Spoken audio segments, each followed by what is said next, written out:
तो अब एक बार ये वाला सेट करो, इसमें बड़ा मजा आएगा आपको। ठीक है, अच्छा क्वेश्चन है एक। तो एक बार इसकी इंफॉर्मेशन पढ़ लेते हैं। The table given below shows the production of मेज। और इसके डेटा को ना एक बार अच्छे से समझ लीजिएगा क्वेश्चंस को अटेम्प्ट करने से पहले। बेशक से भाई 15 20 30 सेकंड एक्स्ट्रा इन्वेस्ट करनी पड़े। ठीक है, और उम्मीद करता हूँ मेरे बताने से पहले आपने एक बार इसको पक्का ट्राई कर लिया होगा, तभी आपको असली फर्क दिखेगा। ठीक है, the table given below shows the production of maize, maize यानी कि मक्का, by 5 different states as a percentage of total production. ठीक है, हमारे सामने 5 अलग अलग स्टेट हैं। तो हर एक स्टेट के अंदर हम स्टेट एच को ले लेते हैं, इस वाले स्टेट को। तो ये जो स्टेट है भाई, ये कुछ ना कुछ फसलें उगाता होगा ना। तो ये जितनी भी फसलें उगाता है, जितनी भी इसकी प्रोडक्शन है, उसका जितनी भी ये फसलें उगाता है उसका 32% ये मक्का उगाता है। ठीक है, ईच स्टेट प्रोड्यूसेस ओनली मेज एंड राइस। हर एक स्टेट जो है सिर्फ 2 चीजें उगाता है, या तो मेज या राइस। तो अगर इसने 32% मेज उगाया है तो इसने राइस कितना उगाया है? तो इसने राइस उगाया है जितनी भी इसकी प्रोडक्शन थी स्टेट की, जितनी भी 10 किलो 20 किलो 30 किलो जितनी भी हो, उसमें से 32% मक्का उगाई गई है और उसमें से 68% उसका जो भी बनता है उसना उतना चावल उगाया गया है। ठीक है, there are 3 types of rice, R1 R2 and R3। और ये इसने जितना भी चावल उगाया गया है इसके अंदर 3 तरह के चावल हैं, R1 राइस 1 राइस 2 राइस 3। ठीक है, the table also shows the R1 type of rice produced as a percentage of total rice production. ध्यान से फिर से देखो, the table also shows R1 type of rice produced as a percentage of total rice production. कि total उसने जितना भी चावल उगाया है, टोटल उसने जितना भी चावल उगाया है उसमें से R1 टाइप का राइस कितने % उगाया है, टेबल ये भी बता रहा है। ठीक है, यहां पर जितने भी चावल हो, मान लो इतने चावल हैं जितना मैंने डिब्बा ये खींचा है, इसका 60% जितना ही बनता है। जितने भी किलो चावल उगाए गए, जितने भी टन उगाए गए, उसका 60% जितना भी बनता है उतने चावल, उसका 60% क्या है? R1 टाइप के राइस। तो बाकी कितना बच गया? बाकी बच गया 40%। जितने भी चावल उगाए उसका 40% R2 और R3 टाइप के राइस। स्टेट एच की बात कर रहे हैं। ठीक है, then and the ratio of R2 and R3 type of rice.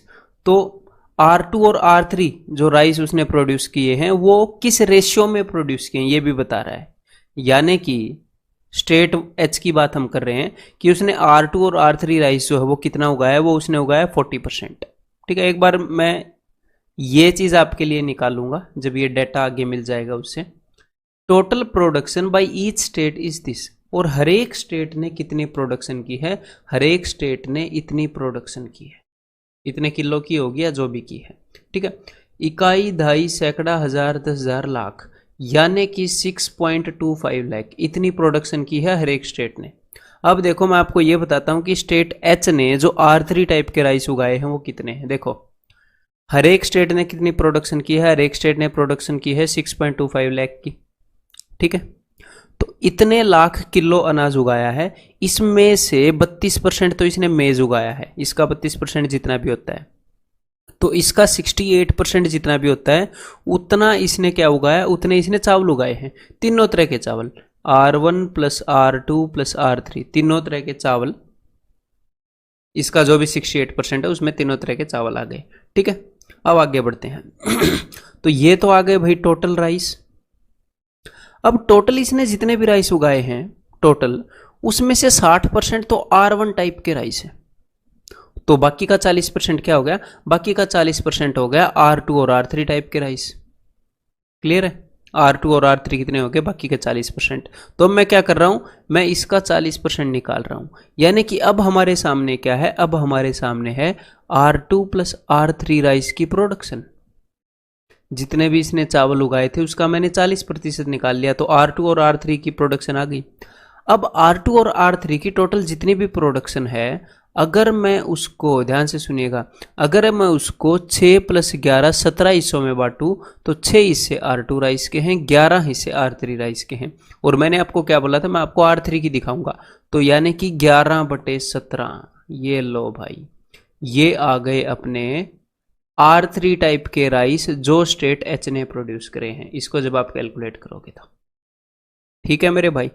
तो यहां पर तो मैंने आपको पूरी कैलकुलेशन लाइक ऐसे लिख के बता दी। अदरवाइज अगर आपको परसेंटेज में ये देखना है, स्टार्टिंग से अब तक हम सिर्फ परसेंटेज में डील करते आए हैं। एग्जैक्ट कितने लीटर दूध है वो हम बाद में निकालते आए हैं, एग्जैक्ट कितने बल्ले प्रोड्यूस किए वो हम बाद में निकालते हैं। तो अगर उस फॉर्म में देखना है तो स्टेट एच की जो टोटल प्रोडक्शन है वो 6.25 लाख है, तो जो भी परसेंटेज होगी वो 6.25 लाख की होगी। अब देखो, अब मैं आपको R2 टाइप के राइस बताता हूँ कि कितने हैं। देखो, स्टेट एच की जितनी भी प्रोडक्शन है उसमें से 68%, उसका 68% यानी कि किसका 68%, 6.25 लाख का टोटल राइस है। और अगर मैं उसका 2/5 कर दूं, 2/5 यानी कि 40%, 60% R1 टाइप के राइस हैं, बाकी का 40% R2 + R3 है। तो मैंने सीधा 2/5 कर दिया, एटलीस्ट इतना आपको आना चाहिए। तो यानी कि R2 और R3। तो अब ये R2 + R3 राइस की प्रोडक्शन है, तो इसमें से अगर सिर्फ R2 की निकालनी है तो ये क्या होगा, 6/17। तो 6/17, तो ये क्या है, ये देखो, ये इतने परसेंट ऑफ 6.25 लाख। अगर आपको R2 राइस निकालने हैं तो वो 6.25 लाख के इतने परसेंट हैं, तो उसके परसेंटेज के रूप में भी प्रोड्यूस करना आना चाहिए कि भाई कल को रेशियो पूछे एग्जामिनर, या फिर ये पूछे कि ये यहाँ पर स्टेट एक्स ने ये जो राइस उगाए हैं ये इसका कितना परसेंट है या इसका कितना परसेंट है, ऐसे रेशियो पूछे तो बिना वजह की कैलकुलेशन के आप अच्छी कैलकुलेशन से जल्दी ये चीज़ें बता सकें। तो अब क्वेश्चन करें इसी अंडरस्टैंडिंग के साथ क्वेश्चन करोगे तो ये करो अब जरा। What is the difference between the R1 type of rice produced by state X? तो स्टेट X ने जो R1 टाइप के राइस प्रोड्यूस किए हैं and R2 type of rice produced by state H, और स्टेट H ने जो R2 type के राइस प्रोड्यूस किए हैं उनके बीच में डिफरेंस। तो अभी बता देते हैं। देखो, तो हर एक स्टेट ने 6.25 लाख इतने kg राइस प्रोड्यूस किए हैं। क्लियर है, हर एक स्टेट ने, ये स्टार्टिंग में हमने देख लिया है डाटा।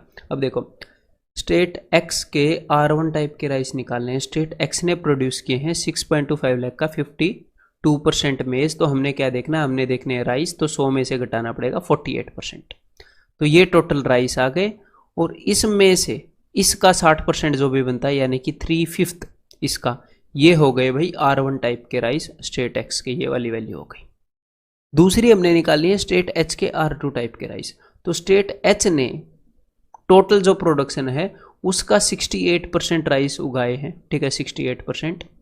अब उसमें से 60% R1 टाइप के राइस हैं, लेकिन हमने निकालने हैं कौन से, हमने निकालने हैं जी R2।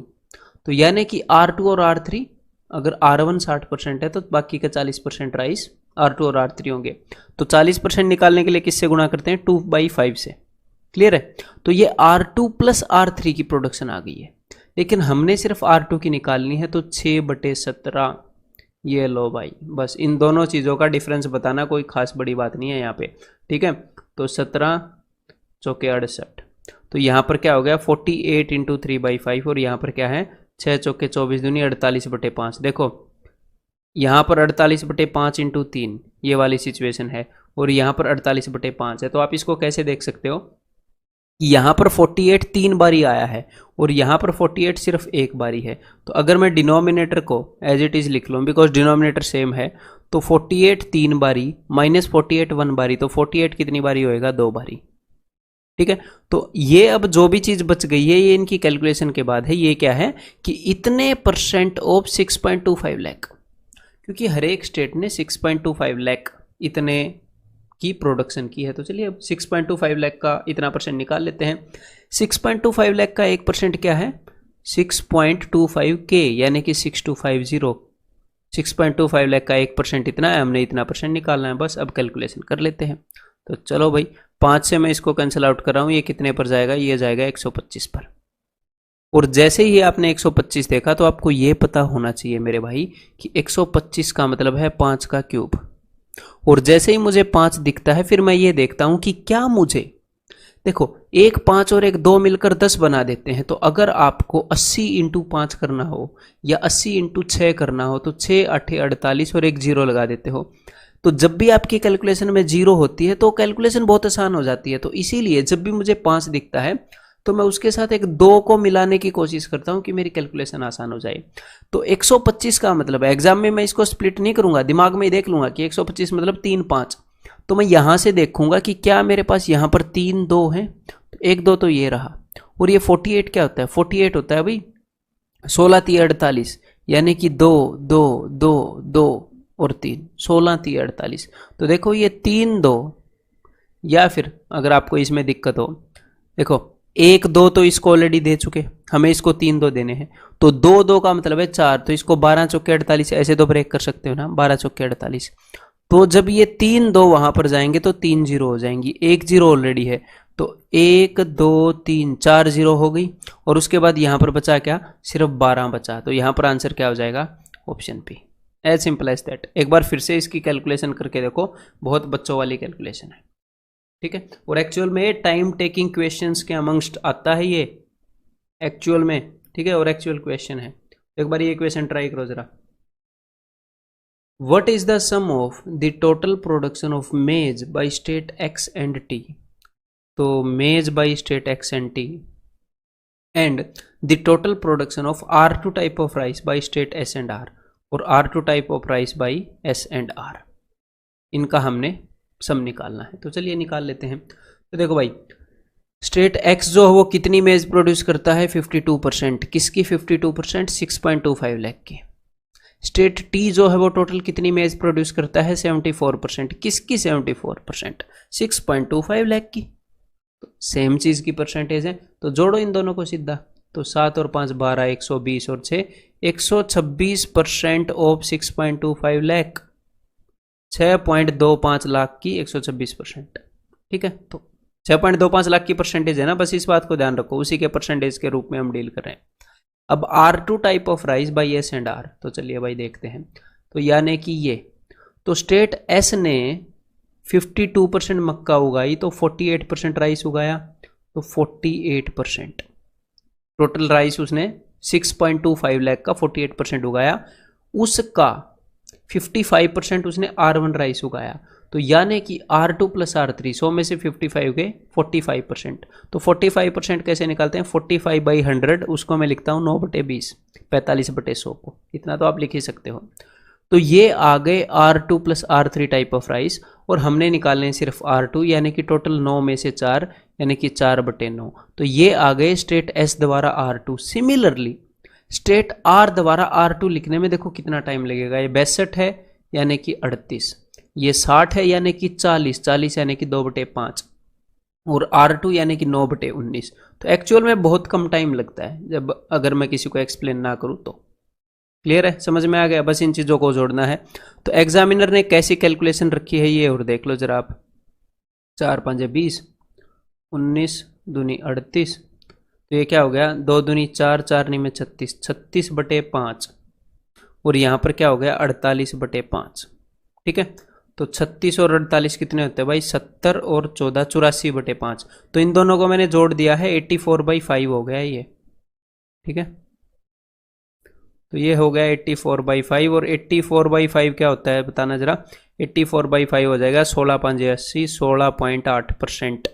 तो ये जो भी कुछ हमने लिखा है ये 6.25 लाख के परसेंटेज के रूप में लिखा है। तो 126 प्लस 16 कितना हो जाएगा, 142.8% किसका, ऑफ 6.25 लाख। अभी निकाल देते हैं, 142.8 इंटू 6.25 लाख का 1% क्या होएगा, 6.25 के, मतलब कि 6250, उसका 1% मैंने लिया है। तो चलिए भाई, एक के बाद यहाँ पर पॉइंट है तो 1 0 ये गई। और अब मुझे यहाँ पर पता है 625 को देखकर, मतलब एग्जाम में अलग से लिखने की जरूरत नहीं है कि 625 का मतलब है कि हमारे पास 4 5 है, ठीक है।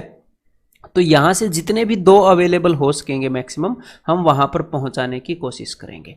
तो चलिए सबसे पहले तो मुझे ये दिख रहा है कि ये 4 से डिविजिबल है, तो मैं 4 से इसको ब्रेक करूंगा। 4 3 12, 4 5 20, 4 7 28। उसके बाद ये 4 से डिविजिबल नहीं है, 1428 को मैंने ऐसे लिख लिया। तो अब मैं मन ही मन इसको सिर्फ 25 इंटू 25 ब्रेक करूंगा। तो 1 4 मैं 1 25 को दे दूंगा, 25 चौके 100, तो यहाँ पर 2 जीरो हो गई। उसके बाद 357 को सिर्फ 25 से मल्टीप्लाई करूंगा। तो 25 7 175 17, 25 5 125, 125 और 17 142, 14 कैरी, 25 दिए 75, 75 और 14 89, 892500। तो यहाँ पर आंसर क्या आ गया? Option D. तो यहाँ पर तो मेरे को बहुत ज़्यादा बोलना पड़ रहा है, समझाना पड़ रहा है। अगर आप एग्जाम में स्ट्रेट अवे इतनी क्लियर थिंकिंग के साथ क्वेश्चन को निकाल पाए तो मैं बता रहा हूँ आप डीआई में नहीं फंसोगे। और कभी कभी कुछ ऐसे क्वेश्चन होते हैं जहाँ पर हमें डिसीजन लेना होता है कि यहाँ पर हमें टाइम वेस्ट नहीं करना। एक्चुअल में कई क्वेश्चन होते हैं, ठीक है, हमें सुपर वुमेन बनकर दिखाने की जरूरत नहीं है, सिर्फ वुमेन जितना कर लेंगे, वुमेन में बहुत ज़्यादा पोटेंशियल होता है, ठीक है। स्किप करने वाले क्वेश्चन को स्किप करेंगे और करने वाले को करेंगे तो इजीली आप सिलेक्शन पा लोगे। तो चलिए अब एक बार ये वाला क्वेश्चन करो जरा। Production of R3 type of rice by state X।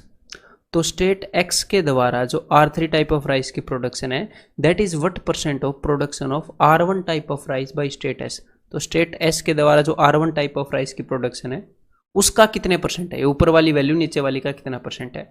तो जब हमें ये बताना है कि एक वैल्यू दूसरे की कितने परसेंट है तो हमें एक्चुअल वैल्यू नहीं चाहिए, सिर्फ उनका रेशियो मिल जाए तो भी बात बन जाएगी।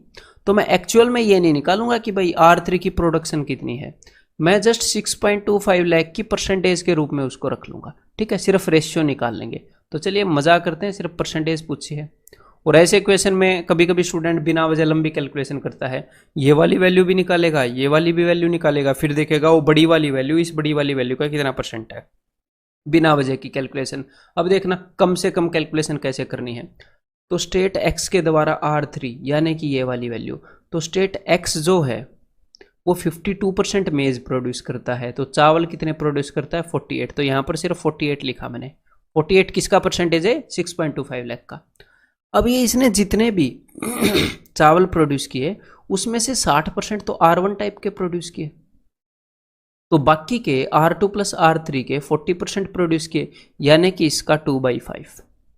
क्लियर है मेरे भाई।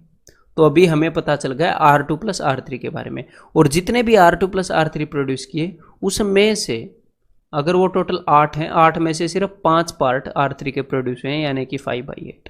तो मैंने ऊपर वाली वैल्यू लिख ली है किस चीज़ के रूप में, परसेंटेज ऑफ 6.25 लाख। स्टार्टिंग से इसी फॉर्म में हम चीज़ों को लिख रहे हैं डीआई के अंदर। अब मैं लिखूंगा स्टेट S के द्वारा R1 टाइप के राइस की प्रोडक्शन। तो स्टेट S ने मक्का कितना उगाया भाई 52%, तो चावल कितने उगाए होंगे 48%, तो यहाँ पर मैं लिख रहा हूँ 48% किस चीज़ का, ऑफ 6.25 लाख।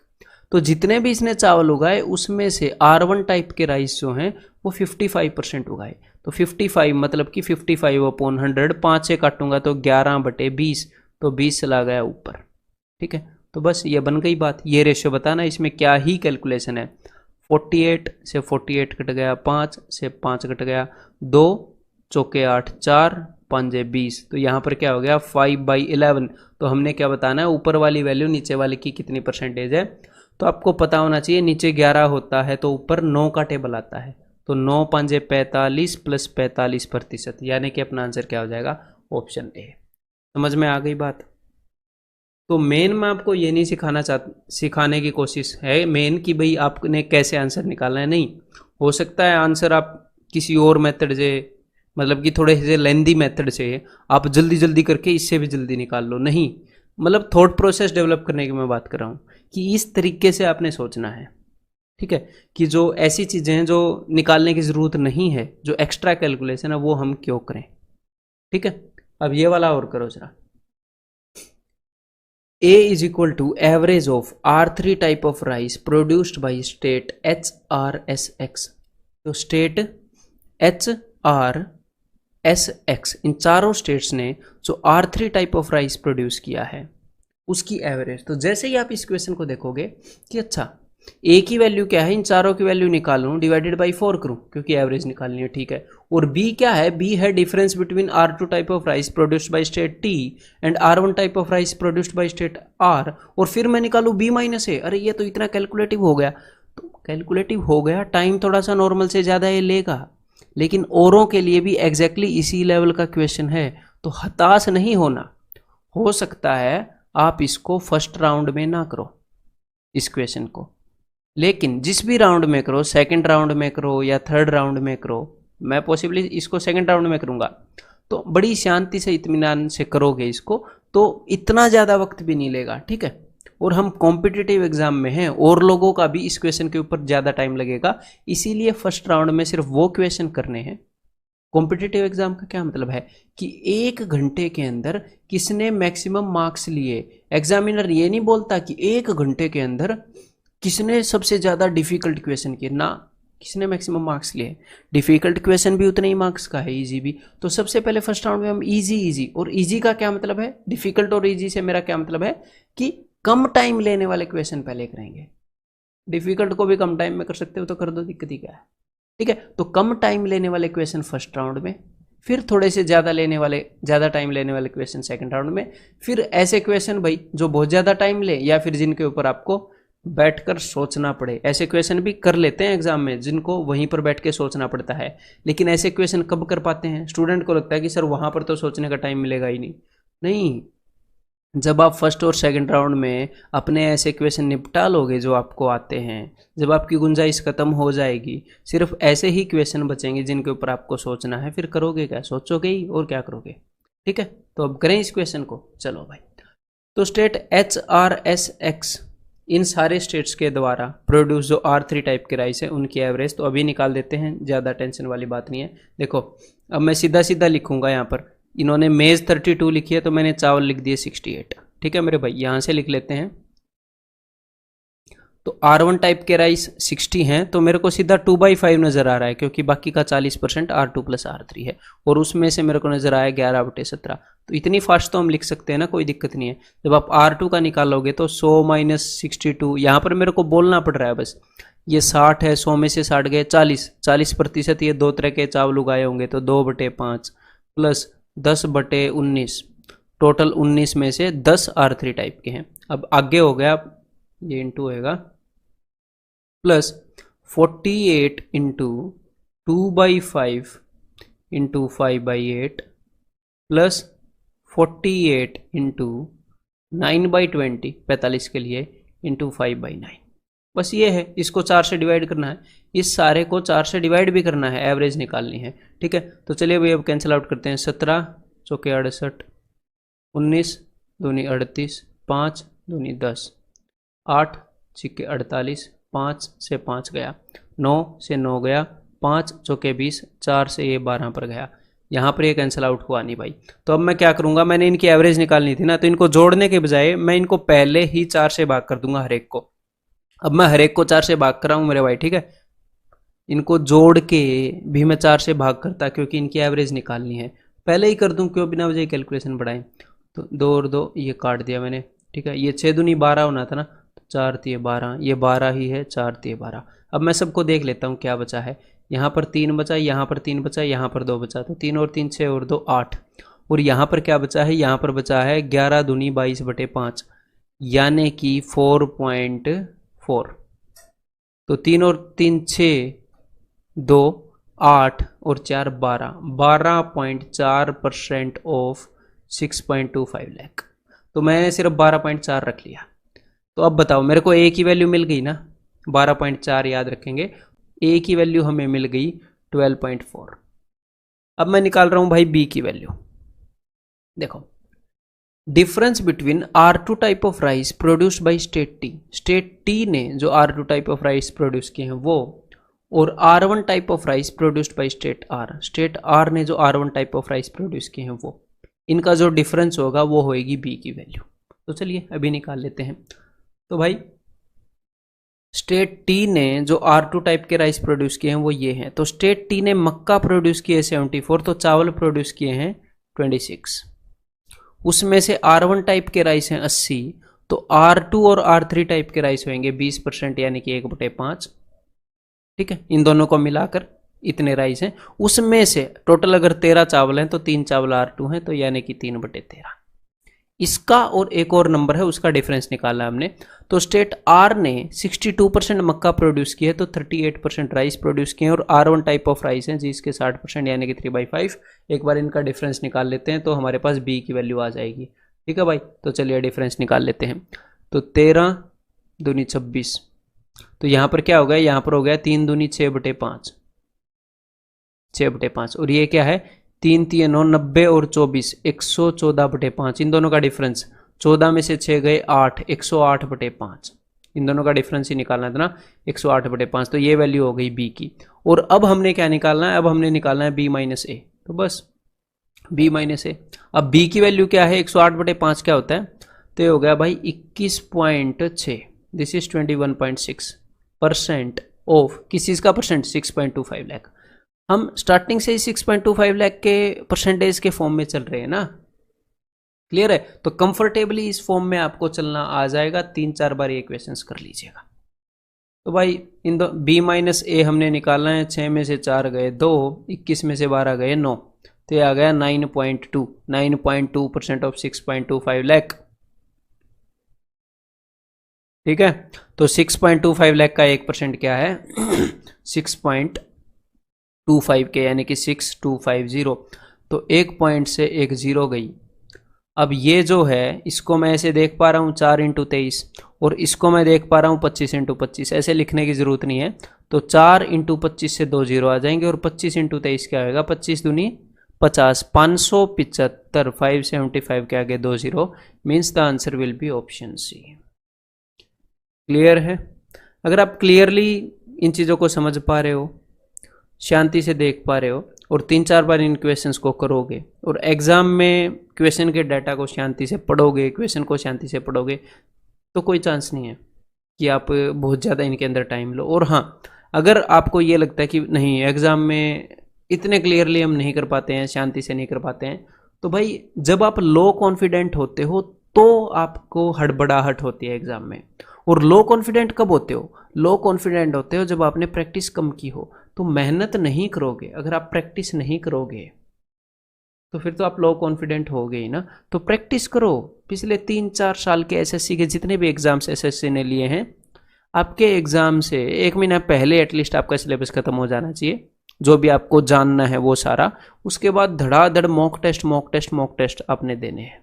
ठीक है, तो अब ये देखो भाई, एक बार ये क्वेश्चन ट्राई करो जरा। F is equal to total production of R2 type of rice by all the states। सारे स्टेट्स ने जो R2 टाइप के राइस की प्रोडक्शन की है वो। ठीक है, K इज इक्वल टू, मतलब कि जब आप सारे स्टेट्स के R2 टाइप ऑफ राइस की प्रोडक्शन ऐड करोगे तो आपको लगेगा कि थोड़ा टाइम टेकिंग क्वेश्चन तो है, थोड़ा टाइम टेकिंग क्वेश्चन तो है ना। तो हमने क्या करना है एग्जाम में, मैं ये चीज़ कई बार बता चुका हूँ कि देखो कुछ क्वेश्चन ऐसे हैं, मैं आपको एक बात बता दूं, कुछ क्वेश्चन ऐसे होंगे, कई क्वेश्चन ऐसे होंगे जो आपने पहले देखे होंगे, आपको पता है वो कैसे करने हैं।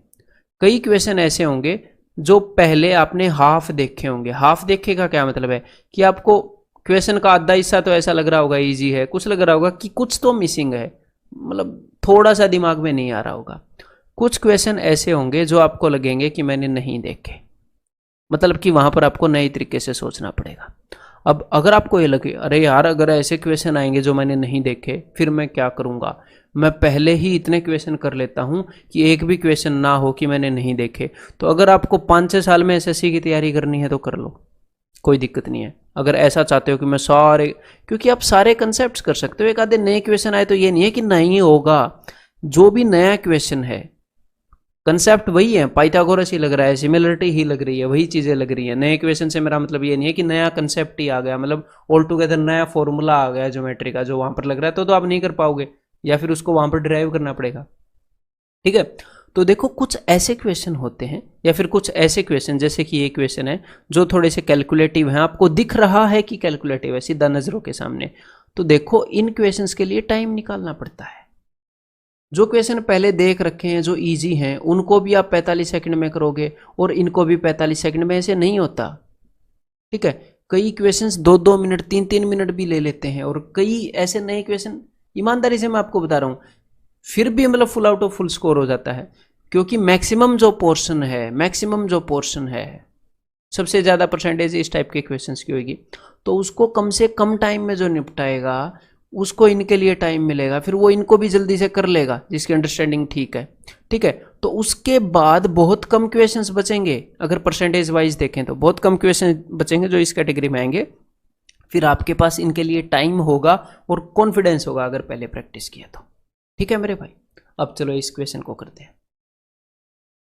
K is equal to average of the total production of R1 type of rice produced by all the state। और सारे स्टेट्स ने जो R1 टाइप के राइस प्रोड्यूस किए हैं उनकी एवरेज है K, तो हमने K बाई F निकालना है, अभी निकाल देते हैं भाई। ठीक है, तो ये सीधा दिख रहा है K बाई, मतलब K को निकालना ही अपने आप में एक क्वेश्चन हो गया, F को निकालना अपने आप में DI का एक क्वेश्चन है, फिर K बाई F को निकालना वो भी मतलब 3 डेसिमल प्लेसेस तक, तो थोड़ा टाइम टेकिंग क्वेश्चन है। इसको मिनिमम एफर्ट के साथ मिनिमम टाइम में कैसे करना अभी बताता हूँ आपको। देखो भाई हमने K बाई F निकालना है, तो पहले मैं K निकाल लूँ जरा, तो ऊपर मैं लिखूंगा K को, नीचे लिखूंगा F को। ठीक है, सॉर्टेड। तो अब चलो K निकालते हैं और उसको मैं ऊपर लिख दूंगा। तो भाई K का मतलब है R1 type of rice produced by all the states और उनकी एवरेज। तो देखो H से स्टार्ट हो जाते हैं। H ने मक्का प्रोड्यूस की 32, तो 68 राइस और उसका 3/5। और एक और काम देखो, यहाँ पर भी 60 निकालना है, 60 निकालना है, 60 निकालना, इन तीनों का 60 निकालना है, इसका भी 60, इसका भी 60, इसका भी 60। तो क्या मैं इनको इकट्ठा कर लूँ?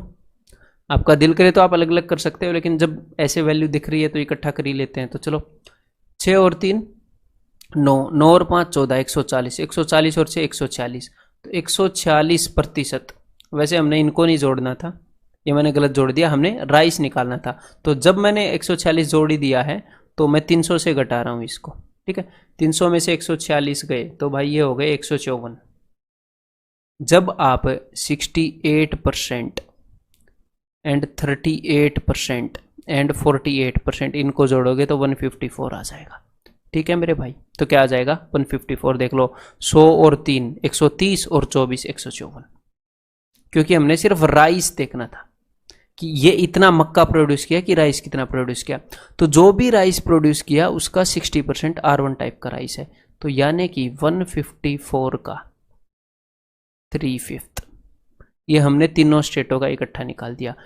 प्लस उसके बाद स्टेट एस ने 52% मक्का प्रोड्यूस किया, तो 48% उसने राइस प्रोड्यूस किया, 48% का 55% यानी कि 11/20, 55/100, 5 से काट के लिखा है मैंने।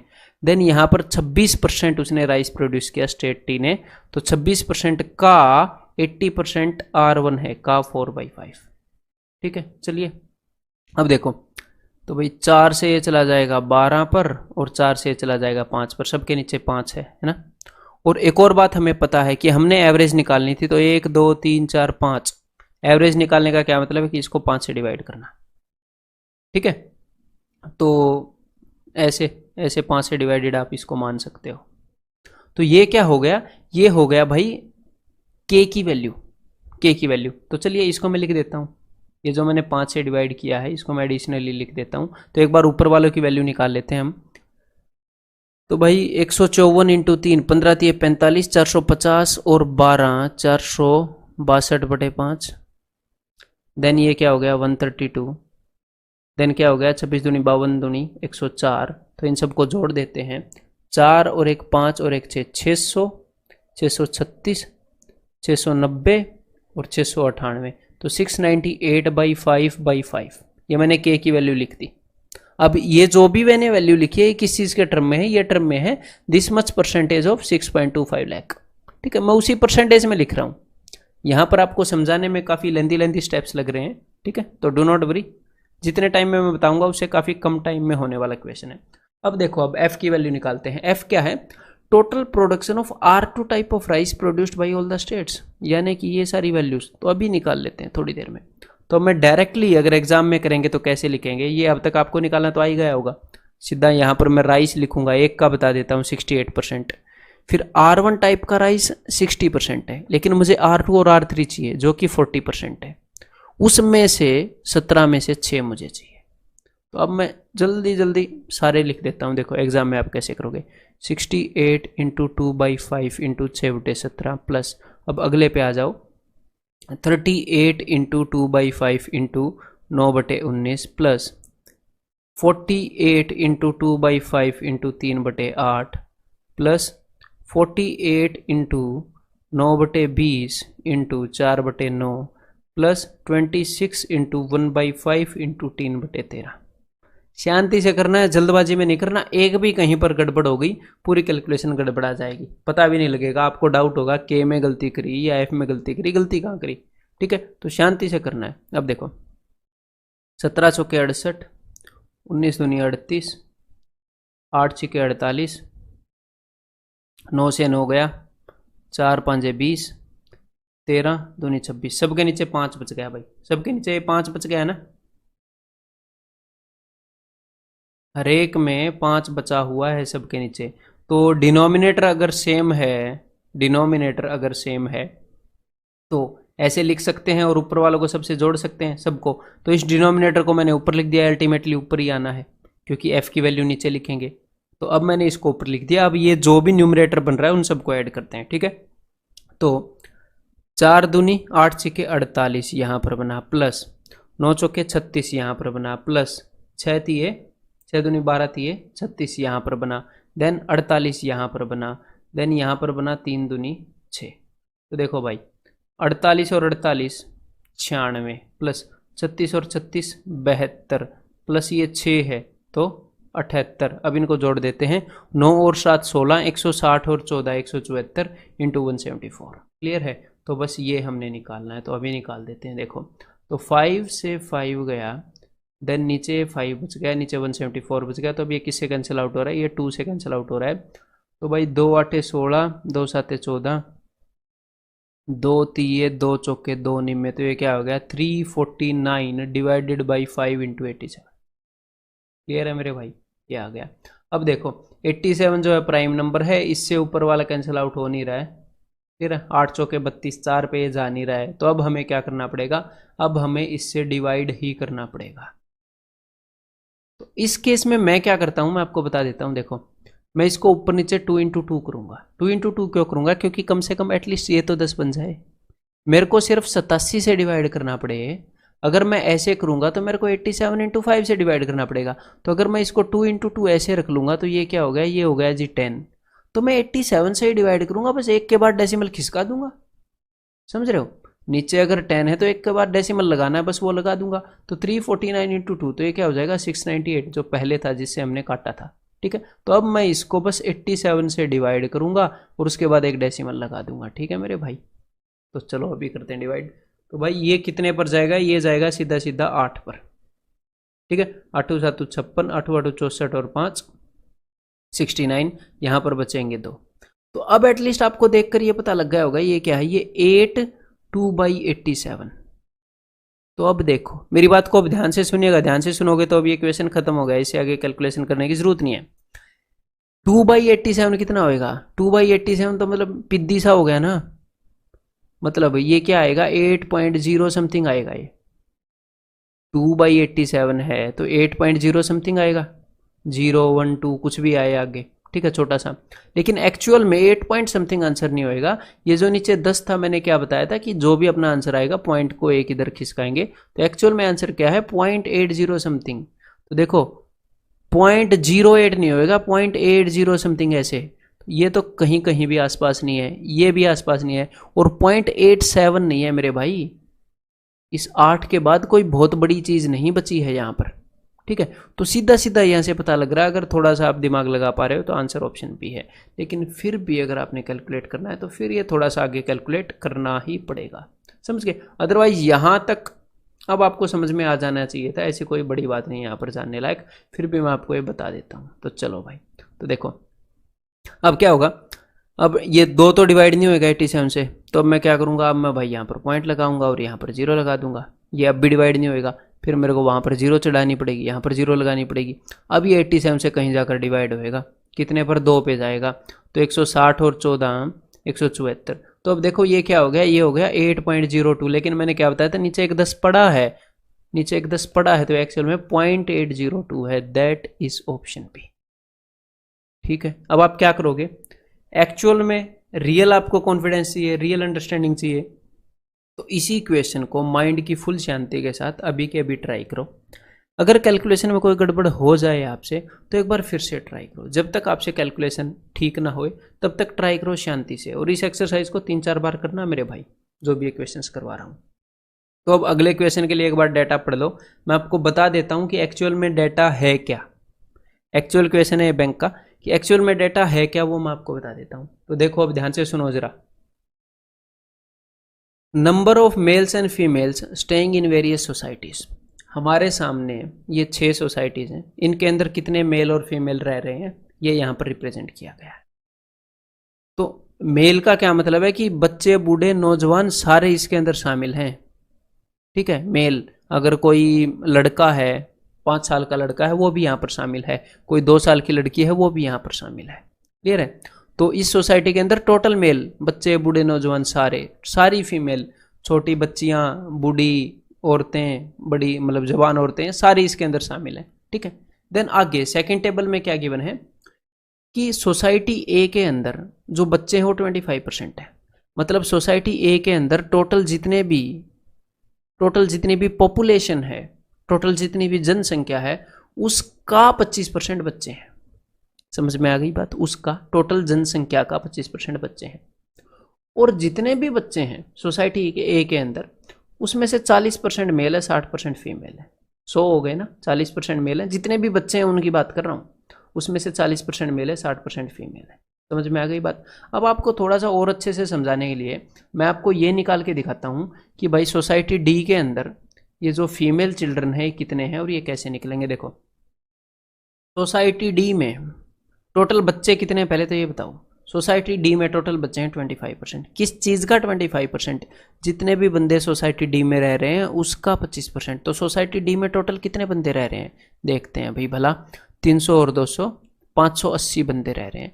तो 580 का 25% यानी कि 1/4 इतने टोटल चिल्ड्रन है सोसाइटी डी में। ठीक है। अब जितने भी सोसाइटी डी में चिल्ड्रन है, उस चिल्ड्रन में से 20% फीमेल चिल्ड्रन है, 20% यानी कि 1/5। तो इतने फीमेल चिल्ड्रन है, यानी कि 5 के 20, 20 की एक 0 से गया, 2 से 29 पे कट गया, यानी कि टोटल 29 फीमेल चिल्ड्रन है सोसाइटी डी में। समझ में आ गई बात। क्लियर है। अब क्वेश्चन करते हैं। नहीं समझ में आए तो एक बार फिर से देख लो यही चीज। अब एक बार ये क्वेश्चन करके दिखा दो फिर। What is the total number of female children staying in all the societies together? सारी सोसाइटीज में कितनी फीमेल चिल्ड्रन हैं? तो अब मैं प्यार से समझाता हूँ। देखो पहले एक बार को ट्राई कर लेना। अगर आपको फीमेल चिल्ड्रन निकालनी है तो सबसे पहले निकालना पड़ेगा कि बच्चे कितने हैं। और अगर आपको ये निकालना है कि भाई किसी भी गिवन सोसाइटी में बच्चे कितने हैं, उसके लिए आपको निकालना पड़ेगा कि उस सोसाइटी में टोटल बंदे कितने हैं। ठीक है, क्योंकि टोटल कितनी जनसंख्या है उसके हिसाब से बता रखा बच्चे कितने हैं। तो इस सोसाइटी में टोटल कितने बंदे हैं, इनको जोड़ते हैं। 300 और 200 500, 50 50 100 600। तो टोटल 600 पर्सनस में से 25% चिल्ड्रन है, यानी कि 1/4। और जितने भी चिल्ड्रन हैं उसमें से 60% फीमेल है, यानी कि 3/5। सोसाइटी ए का डन। अब सोसाइटी बी का देखते हैं। सोसाइटी बी में टोटल कितने बंदे हैं? 550। उसमें से बच्चे कितने हैं? 40%, यानी कि 2/5। उसमें से महिलाएं बच्चे कितने हैं? 25%, यानी कि 1/4। प्लस सोसाइटी सी 300 + 200 575 टोटल जनसंख्या। उसमें से बच्चे कितने हैं? 16%। उसमें से फीमेल चिल्ड्रन कितने हैं? 3/4 प्लस। Then next 280 + 300 580। इस सोसाइटी में टोटल बच्चे कितने हैं? 25%। टोटल जनसंख्या का 1/4। और फीमेल चिल्ड्रन कितने हैं? 1/5 प्लस। देन इस सोसाइटी के अंदर 180 + 250, तो ये हो गए भाई 300 और 430, 430 टोटल बंदे। इन दोनों का जोड़ किया मैंने। और 430 टोटल बंदे इस सोसाइटी के अंदर, बच्चे कितने हैं? 40% उसका, यानी कि 2/5। और जितने भी टोटल बच्चे हैं उसमें से फीमेल हैं आधी, यानी कि 1/2 प्लस। सोसाइटी एफ में टोटल बंदे कितने हैं? 625। 625 का 24% उसमें बच्चे हैं। और जितने भी बच्चे हैं उसका 54% गर्ल्स हैं। तो इरिटेट मत होना इस टाइप की कैलकुलेशन से, इसको एंजॉय करना सीखो। एड्रेनलिन आना चाहिए जब इस तरह की कैलकुलेशन आए तो आपके शरीर में, अरे मज़ा आ गया। ठीक है, तो चलो भैया अब इसको कैलकुलेट करते हैं। 5 चौके 20, तो 20 से एक तो ये 0 कट जाएगी और ये 30 पर चला जाएगा 2 से, ठीक है। मैं इनको कैलकुलेट कर रहा हूँ। 5 चौके 20, तो 20 से एक 2 गया, एक 0 गई। देन भाई 4 चौके 16, 4 से कटेगा 25 पर, 4 से ये 4 गया, इस 25 से 25 दूनी 50, 25 दिए 75। देन 5 चौके 20, 20 के 0 से ये गया, 2 से ये 29 पर गया। 5 दूनी 10, एक 10 से एक 0 गई।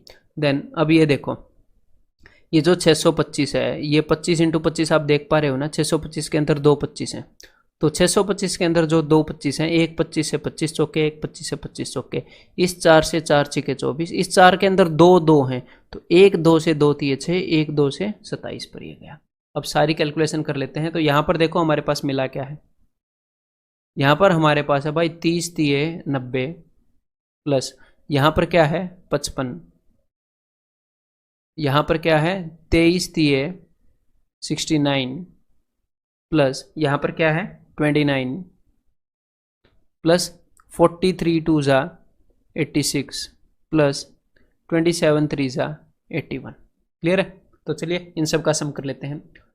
9 और 5 14 और 6 20 और 2 22 और 8 30 और 8 38 यानी कि 380। मैंने टेंस प्लेस वाले जोड़े थे। प्लस 5 और 9 14 और 9 23 और 6 29 और 1 30, तो 380 और 30 यानी कि 410। तो कुल मिलाकर 410 फीमेल चिल्ड्रन हैं सोसाइटीज में। क्लियर है? ठीक है भाई। तो अगर आपको इसको मिनिमल टाइम में करोगे, बिना कैलकुलेशन को गड़बड़ी किए और शांति से सब कुछ ठीक ठीक लिखते जाओगे, कैलकुलेशन करोगे, तो डेफिनेटली औरों से कम टाइम में कर लोगे। कॉम्पिटिटिव एग्जाम में वही चीज़ तो हमें चाहिए है। तो अब आगे बढ़े। इसका आंसर क्या है? इसका आंसर ऑप्शन सी। तो अब एक बार ये करके बता दो फिर ये क्वेश्चन जरा। What is the respective ratio of number of adult females to the total number of female children? मतलब in all the societies together, मतलब इन सारी सोसाइटीज में जो अडल्ट फीमेल्स हैं और जो चिल्ड्रन फीमेल्स हैं।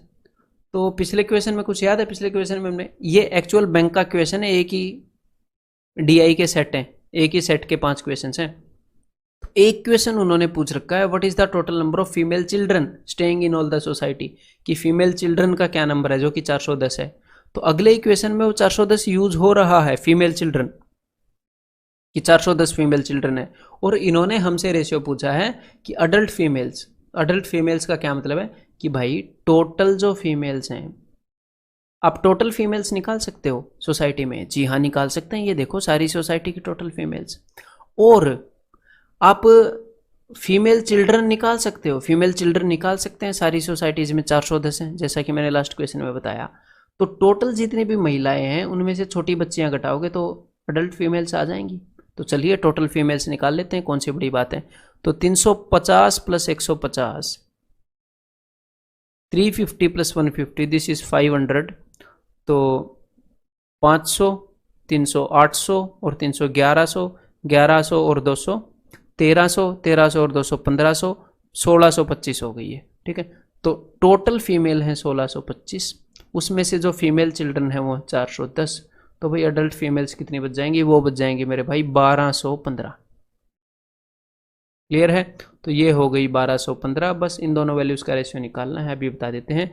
5 दूनी 10, 5 दूनी 10, 5 चौके 20, 5 तिये 15, 243/82 कहीं पर है ये। तो आंसर इज ऑप्शन ए। ठीक है मेरे भाई। अब अगले क्वेश्चन पर बढ़े। एक बार ये क्वेश्चन बता दो फिर जरा।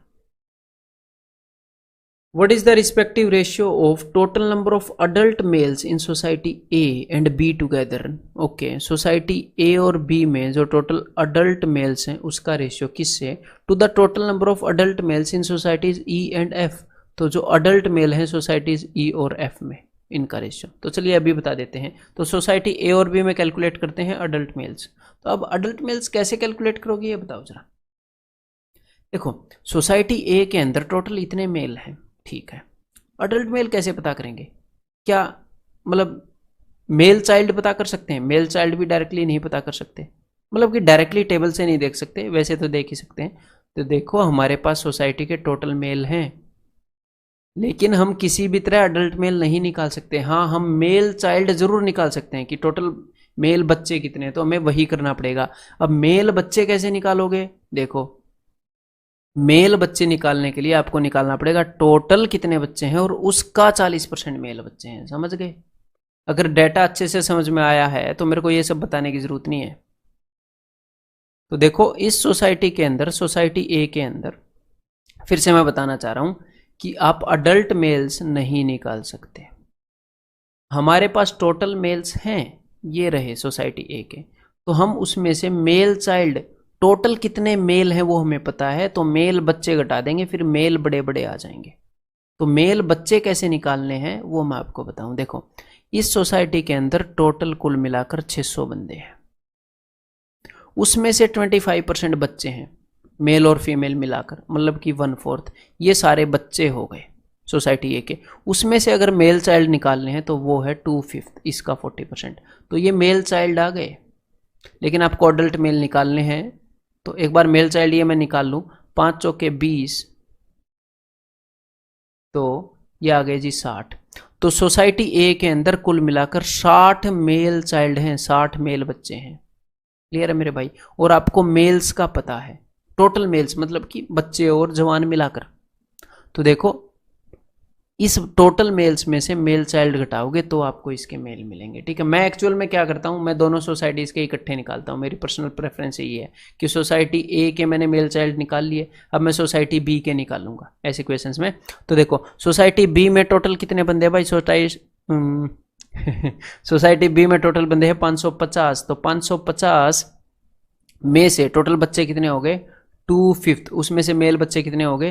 3/4, 75% है। तो 5 चौके 20, 20 में से एक 2 यहाँ से गया, 10 यहाँ से, तो 55 दिए 165, तो 165 टोटल बच्चे हो गए मेल चाइल्ड। तो ये टोटल दोनों मिलाकर कितने हो गए? 225 हो गए। ठीक है, तो इन दोनों सोसाइटियों में मिलाकर 225 बच्चे हैं। क्लियर है? और टोटल मेल कितने हैं? मेल बच्चे टोटल मैं बोल रहा हूँ ये इतने हैं, तो इसमें से 225 घटाना है। इस पूरे पैक में से घटाना क्या है? 225। तो अब घटाओ जरा, देखो 250 में से 225 गया, 25 बच गया, तो 425। तो सोसाइटी ए और बी में टोटल मेल जो थे 250 और 400, 650 थे, लेकिन बच्चे 225 हैं दोनों सोसाइटीज में मिलाकर, तो 425 अडल्ट मेल बच गए। सिमिलरली अब आप क्या करो, इस वीडियो को देखना छोड़कर यहाँ पर ये जो नीचे वाला डिनोमिनेटर है खुद कैलकुलेट करो। ठीक है, सोसाइटी ई और एफ में जो अपने, हाँ, सोसाइटी ई और एफ में जो अपने अडल्ट मेल्स हैं वो। ठीक है, तो चलिए भाई, उम्मीद करता हूँ आपने खुद कैलकुलेट किए होंगे। अब मैं बता देता हूँ। तो सोसाइटी ई में जो भाई टोटल बंदे हैं वो हैं 300 और 130, 430। सोसाइटी ई में जो टोटल बंदे हैं वो हैं 430, उसमें से 40% बच्चे हैं यानी कि 2/5, और बच्चों में से 50% मेल है यानी कि 1/2। देन सोसाइटी एफ के अंदर टोटल बंदे हैं 625, उसमें से चिल्ड्रन हैं 24%, और उन बच्चों में से 46% है अपने मेल चाइल्ड। ठीक है, तो अब इनको कैलकुलेट करते हैं। 5 दूनी 10, 2 से 2 गया, या फिर ये 0 गई, 5 दूनी 10, ये 0 गई। देन यहाँ पर 2 25 हैं 625 के अंदर, एक 25 से 25 चौके, एक 25 से 25 चौके, इस 4 से 4 चिक्के 24, इस 4 के अंदर 2 2 हैं, तो 1 2 से 2 दिए, 1 2 से 23, तो 43 2 जा 86 प्लस 23 3 जा 69, तो ये कितना हो गया? 140 और 15 155। टोटल 155 बच्चे हैं इन दोनों सोसाइटीज में मिलाकर, मेल बच्चे। और इन दोनों सोसाइटीज में टोटल मेल कितने हैं? 180 माइनस 325, तो उसमें से 155 घटा देना जरा।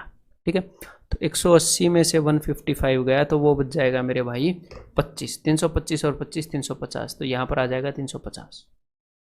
मैंने इन दोनों को जोड़कर उसमें से एक हटा दिया। ठीक है, तो अब बस हमें इसी चीज़ का तो रेशियो चाहिए था, तो अभी देख लेते हैं क्या है। वही 5 7, ये 25 से ही कैंसिल आउट हो जाएगा, 5 से क्यों करें? 25 एकम 25, तो यहाँ पर बच गया 17, 25 7 175, 25 एकम 25, तो बच गया 10, 25 चौके 100, 17 ratio 14 means answer is option D. ठीक है। अब एक बार ये क्वेश्चन बता दो जरा। What is the total number of members staying in all the societies together? सारी सोसाइटीज में मिलाकर टोटल कितने मेंबर रह रहे हैं, यानी कि सारी जनसंख्या सारी सोसाइटीज की। तो कोई बड़ी बात नहीं है, अभी ऐड करके बता देते हैं। 2 और 4 6 और 3 9, मैं सारे हंड्रेड्स प्लेस गिन रहा हूँ, ठीक है। 2 और 4 6 और 3 9 और 2 11 और 1 12 और 3 15 और 3 18 और 2 20 और 3 23 और 2 25 और 1 26 और 3 29। तो यानी कि 2900 सैकड़ों वाले प्लेस गिने हैं।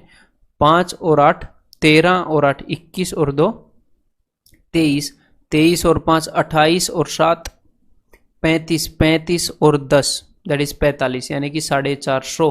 तो ये कितने हो जाएंगे भाई, 2350, सॉरी 3350। 2900 के अंदर मैंने 450 जोड़ दिए। एडिशन तो आप कर ही लोगे, कौन सी बड़ी बात है। अब सिर्फ यूनिट प्लेस वाले रहते हैं, 5 और 5 10, यानी कि 3360 means answer is option B. और मैं एक्चुअल में ऐसे जोड़ता नहीं हूँ, अभी कन्वेंशनली आपके लिए जोड़ रहा था। अदरवाइज मैं क्या करता हूँ, मैं इनको क्लब करके जोड़ता हूँ हमेशा। ऐसे 500 हो गए, ऐसे ये 600 हो गए, 500 और 600 1100 ऐसे करके, ठीक है। जैसे 500 हो गए, फिर 1100 और 500 1600, 300 1900, 300 2200, 2200 और 700 2900 ऐसे कर करके, ठीक है। अब एक बार ये क्वेश्चन करके बताओ जरा। ये क्लियर है ना, इसका आंसर ऑप्शन बी है, सिर्फ जोड़ना है। ये बताओ जरा ये question, what is the difference between number of male children in society B and number of male children in society F. तो सोसाइटी बी में मेल चिल्ड्रन कितने, हमने ये निकालने हैं। तो सोसाइटी बी के अंदर टोटल बंदे कितने हैं, टोटल बंदे हैं 550। उसमें से बच्चे कितने हैं 40%, यानी कि 2/5। उसमें से मेल चिल्ड्रन कितने हैं 75%, यानी कि 3/4। सोसाइटी बी का पता लग गया। अब सोसाइटी एफ में टोटल बंदे कितने हैं 625। उसमें से बच्चे कितने हैं 24%। उसमें से मेल बच्चे कितने हैं 46%। तो चलिए कैलकुलेट कर लेते हैं।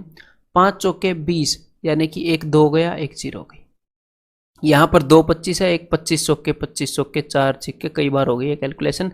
यहाँ पर 2 2 हैं, 2 तिये 2 23। तो देखो भाई 55 तिये 165 माइनस 23 3 जा, और यहाँ पर तो दोनों में 3 कॉमन है। अब देख पा रहे हो 3 कॉमन है, 3 कॉमन है। मैं कैलकुलेशन भी क्यों करूँ, 3 को मैं कॉमन ले लूँ और 55 में से 23 घटा दूँ। 5 में से 3 गए 2 और 5 में से 2 गए 3, 32 तिये 96 आंसर आ जाएगा।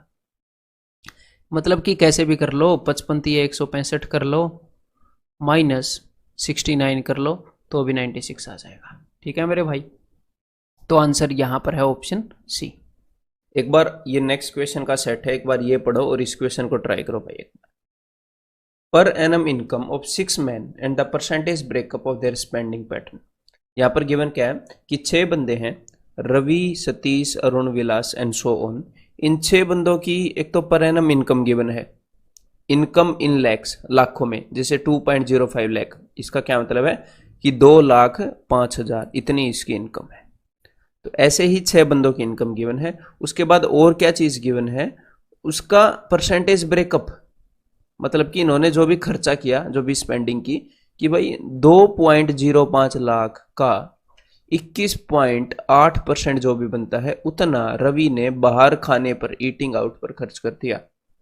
14.6% शॉपिंग पर खर्च कर दिया। सिमिलरली अगर आप ये देखोगे कि हेल्थ पर विलास ने कितना खर्चा किया, तो विलास ने हेल्थ पर 21.5% ऑफ 2 लाख इतना खर्चा कर दिया।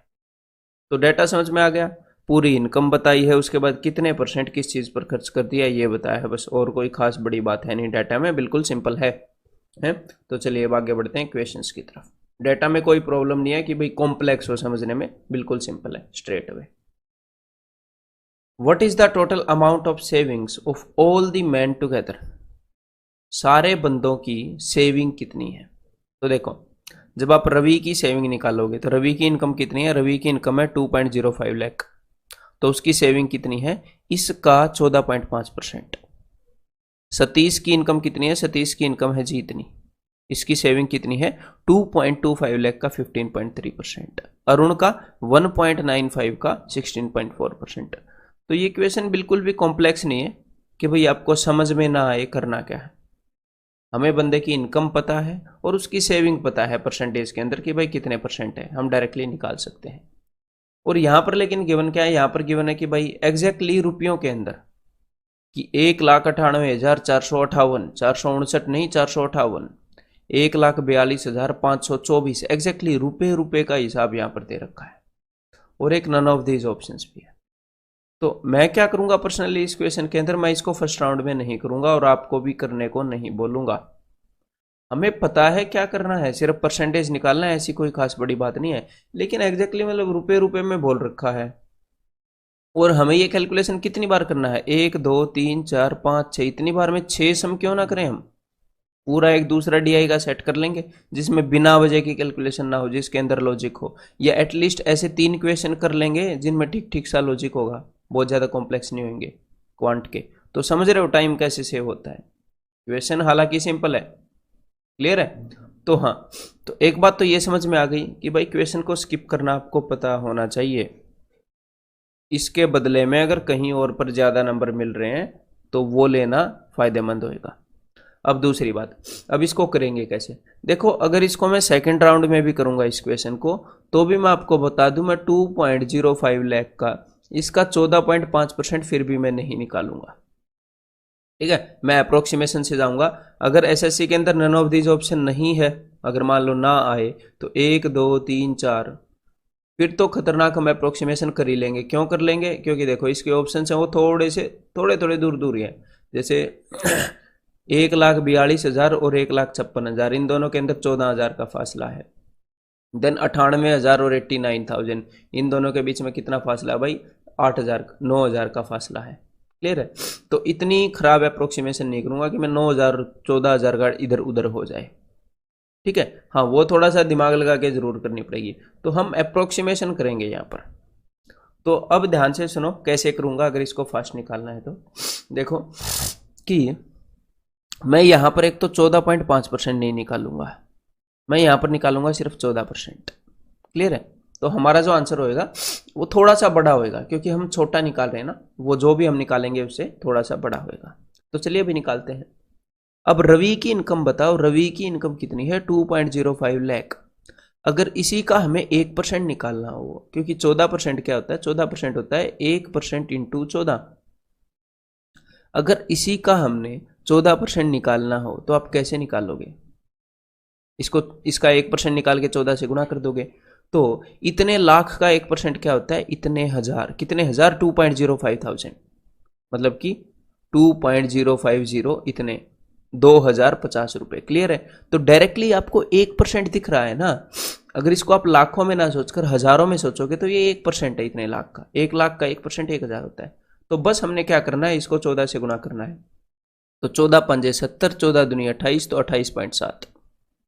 और उसके बाद अगर दिल करे फिर भी आप इसका 0.5, इसको 0.5 से गुणा कर सकते हो। 0.5 का क्या मतलब है, 0.5 का मतलब है कि आधा, तो 0.5 2 का आधा क्या हो जाएगा 1। ये लो, वो भी हमने अप्रोक्सीमेशन नहीं छोड़ा। चलो ये लो, 1,000 का फर्क पड़ रहा था, हमने नहीं पढ़ने दिया, क्लियर है भाई। तो 29.70 हो गया। आगे बढ़ते हैं। अब हम 15 से गुणा करेंगे, अगर दिल किया ईजी लगा तो 0.3 से भी कर लेंगे। तो 15 पंजे 75। अब यहां पर मैं सिर्फ 15 दूनी 30 नहीं करूंगा। अब एक तो आप 0.3 को ड्रॉप कर रहे हो, फिर ऊपर से 0.25 को ड्रॉप कर दो ना, ये बिना वजह गड़बड़ नहीं करनी, ठीक है। तो 15 पंजे 75, 15 दूनी 30 और 7 37, 15 दूनी 30 और 3 33, 33.2 33.75 प्लस। अब आगे बढ़ते हैं। अब मैं निकालूंगा सिर्फ 16%। तो 16 पंजे 80, 16 निम्मे 144 और 8 152, 15 16 और 15 31 प्लस आगे 16 दूनी 32 प्लस आगे 18 से 18 पंजे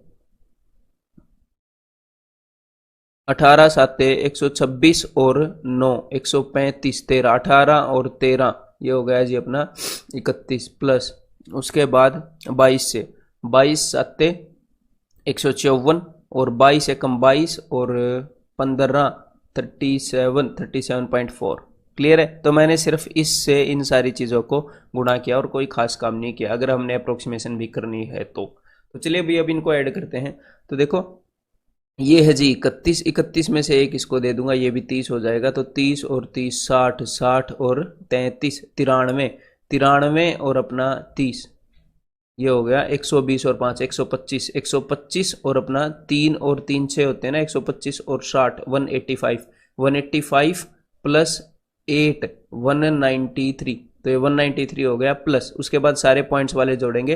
तो मुझे एक बात पता है कि आंसर डेफिनेटली 193 से बड़ा होगा, ना तो ये हो सकता, ना ये हो सकता, ना ये हो सकता। अगर हो सकता है तो यही हो सकता है या फिर नन ऑफ दिस होगा। अगर मैं इसके काफ़ी पास जा पाया थोड़ा मोटा, क्योंकि हमने अप्रोक्सीमेशन की है, अभी तो और भी कैलकुलेशन बची है ना, वो एक बार देख लें। तो 70 और 75 145 165 और ये 165 प्लस 50 215 और 40 200 215 था ना 255, तो ये कितना हो जाएगा 2.55, तो 195.55, 1,95,000 तक हम पहुंच गए, 1,98,000 ये है। और उसके बाद काफ़ी कुछ बचा था अप्रोक्सीमेशन करने को, यहाँ पर आप देख सकते हो, हालांकि ये हमने कर लिया था। तो ये यहाँ पर पहुंच जाएगा। अब यहाँ पर अब जो सिचुएशन आ गई है कि मैं ए को मार्क करूं या ई को मार्क करूं, देखो ये पर्सन टू पर्सन वेरी करता है, ये आपकी कॉल है। आपकी कॉल का क्या मतलब है कि आपने डिसाइड करना है। मैं पर्सनली करता कि मैं फिर भी इसको एग्जैक्टली मैं इसको कैलकुलेट नहीं करूंगा, कभी भी करूंगा तो तभी करूंगा जब ये मेरे क्वेश्चन पेपर का आखिरी क्वेश्चन होगा, जब मैंने बाकी सारा हिसाब किताब हो गया कि यार और तो क्या करें, अब टाइम बच गया 2 मिनट, फिर मैं कर दूंगा इसको एग्जैक्टली कैलकुलेट, कोई दिक्कत नहीं है, खाली बैठने से अच्छा, कैलकुलेशन से डरने की क्या बात है, ठीक है। हाँ, लेकिन अगर और क्वेश्चन बचे हैं, पेपर बचा है, मैं इसको नहीं करूंगा। उस केस में मैं पर्सनली क्या करूंगा, मैं at the max option A इसका वो लगाऊंगा आंसर, ठीक है, अगर मैं यहां तक पहुंच गया हूं तो। और यहां तक भी मैं फर्स्ट राउंड में नहीं पहुंचूंगा, सेकंड राउंड या थर्ड राउंड के अंदर ये वाली कैलकुलेशन मैं करूंगा, ठीक है। और अगर नन ऑफ दीज नहीं हुआ, फिर तो यहां तक पहुंचने का मतलब आंसर आ गया, फिर तो ऑप्शन ए टिक कर दो और आगे बढ़ जाओ, ठीक है मेरे भाई। तो यहां पर आपको एक चीज सीखने को मिली कि डाटा इतना कॉम्प्लेक्स नहीं है अंडरस्टैंड करने को, लेकिन फिर भी उसने पूछा क्या है, उसने क्या पूछ लिया उसके ऊपर डिपेंड करता है हम स्किप करेंगे कि नहीं। तो डीआई के इस तरह के क्वेश्चन मत ढूंढो कि मुझे कॉम्प्लेक्स डाटा वाले दो, हालांकि मैंने ऐसे क्वेश्चन भी इससे ऊपर करवाए हैं जिसमें डाटा थोड़ा सा बढ़िया है, समझने में थोड़ा सा दिमाग आपको लगाना पड़ेगा है। तो किसी भी तरह के क्वेश्चन को कैलकुलेटिव बनाया जा सकता है, तो सिर्फ कैलकुलेटिव क्वेश्चन के पीछे मत भागो जो इलॉजिकली कैलकुलेटिव हैं, लॉजिकल कंसेप्चुअल क्वेश्चंस करो, ठीक है, उससे एग्जाम क्लियर होएगा। अब ये देखो जरा एक बार, who spends the maximum amount on shopping, कौन सा बंदा शॉपिंग पर सबसे ज्यादा खर्च करता है। तो देखो भाई, रवि शॉपिंग पर कितना खर्च करता है, इतना। सतीश शॉपिंग पर कितना खर्च करता है, इतना। अब ये नहीं है कि आप हर एक का शॉपिंग अमाउंट निकालोगे, इसने क्या पूछा है कि कौन सबसे ज्यादा खर्च करता है। तो यहाँ पर हम देखेंगे कि अगर हम कंपैरिजन कर पाए तो देखते हैं। तो देखो, हमें सबसे ज्यादा वाला दिखना है, एक भी बंदा किसी दूसरे से कम हुआ वो तो सबसे ज्यादा हो नहीं सकता, सबसे ज्यादा वाला देखेंगे, ठीक है। तो चलो भाई इन दोनों पैरामीटर्स को देखते हैं। रवि की इनकम 2.05 लाख है और उसका 14.6% वो स्पेंड करता है। सतीश की इनकम रवि की इनकम से ज्यादा है और वो उसका ज्यादा परसेंट, देखो छोटी वैल्यू का कम परसेंट बड़ा होगा या बड़ी वैल्यू का ज्यादा परसेंट, तो डेफिनेटली सतीश का 15.7 इस ऊपर वाले से बड़ा होगा। तो हमें यह नहीं पता कि सतीश की इनकम मैक्सिमम है कि नहीं, लेकिन यह पता है कि रवि की इनकम मैक्सिमम नहीं है, ठीक है मेरे भाई, कि रवि की तो नहीं है, रवि से ज्यादा एक बंदा है। अब आगे अरुण की देखते हैं, तो मतलब किसी से भी कंपेयर करेंगे, कोई भी एक भी बंदा किसी दूसरे से भी, किसी की भी इनकम से कम हो गई मतलब वो मैक्सिमम नहीं है। हमने सबसे बड़े वाला राजा देखना है जिसका खर्चा शॉपिंग पर सबसे ज्यादा हो। तो अरुण की तनख्वाह है 1.95 और यहाँ पर इसकी शॉपिंग 16.6, तो तनख्वाह कम है लेकिन परसेंटेज ज्यादा है, तो कह नहीं सकते भाई यहाँ पर क्या होएगा मामला, ठीक है। अब आगे बढ़ते हैं। विलास की जो तनख्वाह है वो इससे कम है और जो शॉपिंग परसेंटेज है वो भी इससे कम है सतीश से, तो ये भी नहीं है मैक्सिमम, एटलीस्ट इतना हम श्योर हैं। देन आरिफ जो है, आरिफ की इनकम भी सतीश से कम है और ऊपर से परसेंटेज भी इससे कम है, तो मतलब ये मैक्सिमम तो नहीं है, इससे बड़े और भी दिग्गज अवेलेबल हैं। देन सुरेश की इनकम तो भाई इससे कम है, लेकिन जो परसेंटेज है वो इन दोनों से ज्यादा है, तो हम इसको कहीं से भी कंपेयर नहीं कर पा रहे। तो हमारे पास 3 बंदे बच गए हैं, सतीश, अरुण और सुरेश, जिनमें हम देख सकते हैं कि भाई मतलब किसकी इनकम ज्यादा है। तो अब यहां पर आपको सिर्फ कंपेयर करना है, तो एग्जैक्ट परसेंटेज निकालने की जरूरत, मतलब एग्जैक्ट वैल्यू निकालने की जरूरत नहीं है, क्लियर है। जस्ट कंपेयर करना है। तो कैसे कंपेयर करना वो मैं आपको बताता हूं। देखो, आप यहाँ पर 15.7% मत निकालो, सिर्फ 15% निकाल लो, तो सिर्फ 15% तो निकाल सकते हो ना इसका इजीली, 15 से गुणा ही करना है। 2.25 लाख का 1% क्या होगा 2.25 के, तो इसको मैं 15 से गुणा कर रहा हूँ, तो 15 पंजे 75, 15 दूनी 30 और 7 37, 15 दूनी 30 और 33.75 इतने हजार। और एक और बात ध्यान में रखो, इसका मैंने 15% तो निकाल लिया, लेकिन 0.7% और निकालना है। जस्ट ध्यान में रखो, याद तो है ही कि भाई इसका 0.7 हमने ड्रॉप किया है। अब अरुण का देखते हैं, अरुण ने खर्च किया है 16%, 16.6, तो इसका 16% देखते हैं। 16 पंजे 80, 16 में 144 और 8 152, 16 और 15 31, 31.12। अब आप इनकी अप्रोक्सीमेशन भी देख लो, जो चीज आपने कैलकुलेट नहीं की है ना वो भी देख लो। देखो 0.7% यहां पर हमने कैलकुलेट करना था, किसका 2.25 का, एक बड़ी वैल्यू है 2.25 किसके कंपैरिजन में 1.95 के कंपैरिजन में, और 1.95 का सिर्फ 0.6% कैलकुलेट करना था। तो जो ऊपर वाली वैल्यू है इसमें तो वैसे भी जो अप्रोक्सीमेशन वाला पार्ट है वो इससे बड़ा होना था, मतलब जो अप्रोक्सीमेशन वाला पार्ट है वो भी जोड़ोगे तो वो इससे बड़ा ही होएगा, और ये पहले ही ऑलरेडी इससे बड़ी है। तो डेफिनेटली हमें पता लग गया कि अरुण की जो भाई खर्च है, जो स्पेंडिंग है शॉपिंग के ऊपर, वो तो 27 से ज़्यादा नहीं है।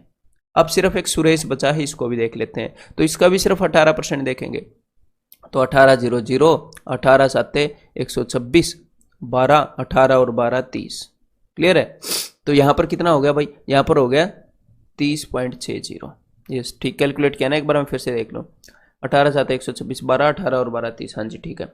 तो अब देखो यहां पर भी मैंने जो छोड़ा है वो 0.6 छोड़ा है, और कभी कभी भाई कैलकुलेशन में मान लो मेरे से 1-2 ऊपर नीचे हो जाए तो डू नॉट वरी, बिकॉज मैं एक फ्लो में कर रहा हूं इनको, तो कभी कभी थोड़ा मोटा, और साथ साथ में बोल रहा हूं। मेन बात क्या है कि मेरी कंसंट्रेशन सिर्फ क्वेश्चन सॉल्विंग पर नहीं है, ठीक है, मतलब साथ साथ में समझाना है। मेन जो फोकस है वो समझाने पर है, मेन फोकस सॉल्विंग पर नहीं है। क्वेश्चन सॉल्विंग से कुछ नहीं होता, ठीक है, आपको मैं सिखाना चाह रहा हूं। तो अब देखो, तो यहां पर मैंने 0.6% नहीं निकाला 1.70 का, और ऊपर यहां पर बेचारे सतीश के केस में 0.7 नहीं निकाला इसका, तो ऊपर अगर मैं यहां पर अप्रोक्सीमेशन करूंगा तो 0.7% इसका रहता है बड़ी वैल्यू का, यहां पर 0.6% छोटी वैल्यू का। तो अप्रोक्सीमेशन में यही जीतेगा, जो बची खुची वैल्यू है वो भी इसी की बड़ी है, और वैसे भी फिलहाल भी यही बड़ा है। तो सीधी सीधी बात है, सबसे ज्यादा खर्चा किसने किया है शॉपिंग पर, सतीश ने किया है। तो यहां से सिर्फ इस क्वेश्चन को सोल्व करना मत सीखो, वही तो गड़बड़ होती है। आपके सामने एक सिचुएशन आई है कि अच्छा इस तरीके से भी परसेंटेज निकाल रहे हैं हम, अप्रोक्सीमेशन ऐसे भी कर रहे हैं, तो इस कंसेप्ट को आपको सीख के जाना है इस क्वेश्चन से। अब एक बार ये और बताओ जरा, what is the respective ratio of total amount spend by Ravi on eating out and watching movies together. तो देखो रवि ने जो टोटल अमाउंट स्पेंड किया है ईटिंग आउट पर और वाचिंग मूवीज पर, उसका और एक और चीज का रेशियो निकालना है, and to the total amount spend by Arun on the same. मतलब कि रवि ने जो ईटिंग आउट और वाचिंग मूवीज पर जो पैसे खर्चे हैं उसका, और अरुण ने जो ईटिंग आउट और वाचिंग मूवीज पर जो पैसे खर्चे हैं, इन दोनों का रेशियो हमने बताना है। तो हमने सिर्फ रेशियो बताना है, तो हम एग्जैक्टली वैल्यू निकालने का कोई फायदा नहीं है। अगर हम बिना वैल्यू निकाले कैलकुलेशन के बीच में से इनका रेशियो निकाल पाए तो बढ़िया बात रहेगी। तो देखो जरा, तो देखो रवि ने जो है वो 21.8% ईटिंग आउट पर खर्च किया। किसका 21.8%? 2.05 का। वाचिंग मूवीज पर कितना खर्च किया? 20.4%। किसका 20.4%? 2.05 लाख का। मतलब कि इस चीज का अलग अलग परसेंटेज है। जब सेम चीज का परसेंटेज है तो हम जोड़ सकते हैं ना इन दोनों को, तो इन दोनों को जोड़ते हैं भाई। 21 और 20 41, 8 और 4 12, 1.2, 41 और 1.2 मतलब 42.2। 42.2% इसने टोटल इन दोनों चीजों पर खर्च दिया। किस चीज का 42.2? 2.05 लाख का। ठीक है, तो भाई 42.2 इंटू 2.05। ठीक है, मैं कैलकुलेशन नहीं कर रहा, एक्चुअल नहीं निकाल रहा, सिर्फ कंपेयर करना, सिर्फ रेशियो निकालना है। ऐसे भी लिख लेंगे, नीचे वाले को भी ऐसे ही लिख लेंगे। ठीक है, अब जो अरुण है उसने ईटिंग आउट पर इतना खर्चा किया है, वाचिंग मूवीज पर इतना खर्चा किया है, तो टोटल उसने कितना खर्चा किया वो एक बार देख लेते हैं। 18 और 14 32, 32.8, ये हो गया 32.8। 32.8% ऑफ 1.95, तो 32.8 इंटू 1.95 पॉइंट्स को हटा देते हैं, सब में पॉइंट्स आ रहे हैं। 5 दिख रहा है, मैं 5 से काट रहा हूँ, 5 चौके 20, 5 एकम 5, 5 से 15, 5 9 45, और ये देखो 41 का 8 गुना है, ये 41 8 है। उसके बाद ये 8 से नहीं कैंसिल आउट हो रहा, 4 से भी नहीं, 2 से, तो 2 चौके 8, 2 1 1, तो ऊपर क्या आया, ऊपर आया 211 और नीचे क्या आया 120 और 36 156। तो अपना आंसर क्या हो जाएगा 2:1:156। क्लियर है? एक बार ये ट्राई करो जरा। Amount spend bye Suresh on health, तो सुरेश ने हेल्थ पर कितना अमाउंट स्पेंड किया है? सुरेश ने स्पेंड किया है 1.70 लाख का, 18.2%। ठीक है भाई, ये उसकी इनकम है, ये उसका हेल्थ पर स्पेंडिंग है। तो amount spend bye Suresh on health is what percent of total amount spend bye all the man together on health. सारे बंदों ने हेल्थ पर जितना खर्चा किया, इसका क्या मतलब है, हम निकालेंगे कि भाई सुरेश ने हेल्थ पर कितना खर्चा किया, इन दोनों के प्रोडक्ट से निकलाएगा। ठीक है, सिर्फ 18% निकाल लेंगे इसका। ठीक है, तो सुरेश का हेल्थ पर खर्चा हो गया। फिर उसके बाद हम रवि का निकालेंगे, इसका इतना परसेंट, फिर सतीश का निकालेंगे, इसका इतना परसेंट, फिर अरुण का निकालेंगे, इसका इतना परसेंट, ये। तो इतनी सारी कैलकुलेशन होगी।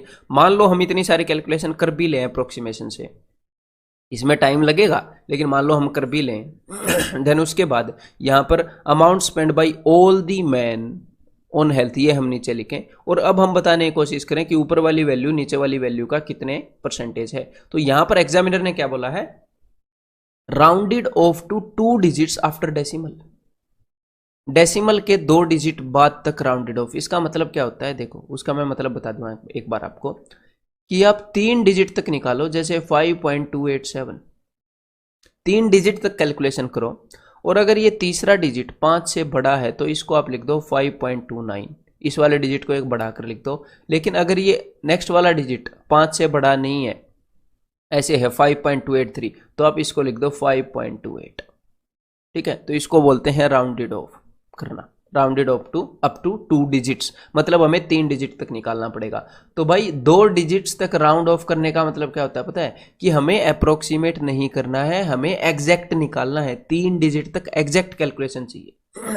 अब जरा दिमाग को दौड़ाओ कि सुरेश ने हेल्थ पर कितना खर्चा किया, वो निकालेंगे बिल्कुल एग्जैक्ट। ठीक है, उसके बाद रवि ने एग्जैक्ट कितना खर्चा किया वो निकालेंगे, उसके बाद सतीश ने एग्जैक्ट कितना खर्चा किया वो निकालेंगे। अगर एग्जामिनर मेरे से ये भी पूछ लेता कि इन 3 लोगों ने एग्जैक्ट हेल्थ पर कितना खर्चा किया, इनका सम बताओ, तो भी मैं फर्स्ट राउंड या सेकंड राउंड में नहीं करता, थर्ड राउंड में करता।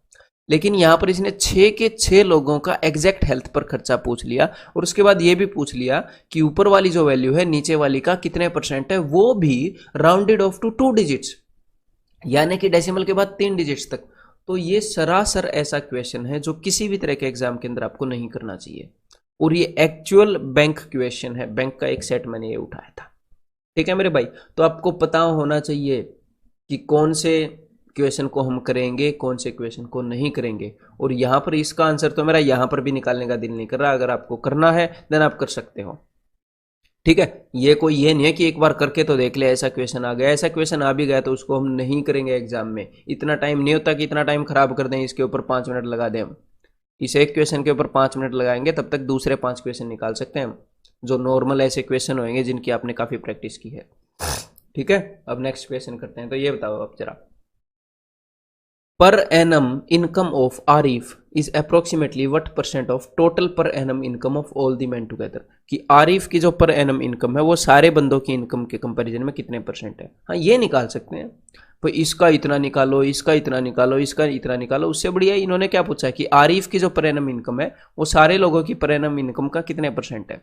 तो आरिफ की इनकम है भाई 1.75 लाख, और सारे लोगों की कितनी इनकम है वो अभी ऐड कर लेते हैं, कोई बड़ी बात नहीं है। तो देखो यहां पर इसको और इसको ऐड करो, क्योंकि हमें ऐसी वैल्यू मिल गई है तो उनका फायदा उठाओ, नहीं मिलती तो हम कन्वेंशनल वे से ऐड करते। इसको और इसको क्यों ऐड करना है कि इस 5 को अगर मैं इसको दे दूं तो ये भी 2 बन जाएगा, ये भी 2 बन जाएगा, तो ये दोनों मिलाकर क्या बन गए, ये दोनों मिलाकर बन गए 4। ठीक है, इसको और इसको ऐड करो, इन दोनों से भी एक क्या बन गया, इन दोनों से भी एक बन गया 4, यहां पर एक 2 है, 4 और 4 8 और 2 10, 10 और ये 11.70, तो ये हो गई भाई सबकी इनकम। तो ऊपर वाली वैल्यू नीचे वाली वैल्यू का कितने परसेंट है हमने ये निकालना है, तो ये गया या तो आप इंटू 100 कर लो, कोई बड़ी बात नहीं है, या फिर वैसे अप्रोक्सीमेट कर लो। ठीक है, मैं वैसे अप्रोक्सीमेट कर लेता हूं। तो नीचे वाली वैल्यू का 10% कितना है? नीचे वाली वैल्यू का 10% है 11.7। ठीक है, तो मैं ये देख रहा हूं कि नीचे वाली वैल्यू का 10% उसके अंदर कितनी बार आएगा। 11.7 नहीं, सॉरी, ये तो 1% लिख दिया, 117, क्योंकि एक के बाद पॉइंट लगाना ना। तो इसका 10% है 117, तो 117 इसके अंदर कितनी बार आएगा? तो देखो भाई 11 से भाग करके देखता हूं मैं, 11 कम 11, 11 दूनी 22, सिर्फ एक बार आएगा। 117 उसके अंदर सिर्फ एक बार आएगा। उसके बाद और एक्स्ट्रा कितना बच जाता है? तो देखो 15, मतलब 117 तक हम पहुंच गए हैं, 175 तक पहुंचने के लिए और कितना डिस्टेंस कवर करना पड़ेगा वो देख रहा हूं। 15 में से 7 गए 8 और 6 में से 1 गए 5, 58% का डिस्टेंस कैलकुलेट करना पड़ेगा। तो ये 58% का जो डिस्टेंस है, ये परसेंटेज में कितना है वो देख लेते हैं। तो देखो इस वैल्यू का 1% है 11.7, तो इसको 11.7 से डिवाइड करके देखते हैं। तो अगर आप इसको 11 से डिवाइड करोगे तो 5 पर जाएगा, 11 5 55। 11.7 से करोगे, क्योंकि 11.7 थोड़ी सी बड़ी वैल्यू है। या फिर ये मान लो 12, देखो 11 से करोगे तो 5 पर जा रहा था, 11 5 55। अब 11.7 है, 12 से करोगे तो 12 5 60 से थोड़ा सा कम, मतलब 5 से थोड़ा सा कम। तो कुल मिलाकर ये 5 के आसपास ही होएगा। तो कुल मिलाकर ये 5% के आसपास ही है। तो ये जो ऊपर वाली वैल्यू है 10% प्लस 5%, कुल मिलाकर 115% के बराबर है। सॉरी 115 कहाँ बोल गया, 10% प्लस 5%, 15% के लगभग है। और यही हमने बताना है, आंसर क्या है? ऑप्शन ई, बिकॉज इन्होंने अप्रोक्सीमेटली पूछा है। ठीक है मेरे भाई, उम्मीद करता हूं आपको मजा आया होगा। अब मैं आपको मिलता हूं एक्सरसाइज 1.1 के सॉल्यूशन में। अब आपने करना क्या है, एक्सरसाइज 1.1 के सॉल्यूशन डायरेक्टली नहीं देखने हैं, जितनी भी एक्सरसाइज हैं सारी आपने करनी है इसके बाद। ठीक है, खुद कोई भी क्वेश्चन में डाउट हो वो खुद ही करना है। जब आपको ये लगे कि भाई अब तो ये निकल ही नहीं रहा, तब जाकर आपने उस एक्सरसाइज की वीडियो को डाउनलोड करना है और फिर उसका सोल्यूशन देखना है। ठीक है।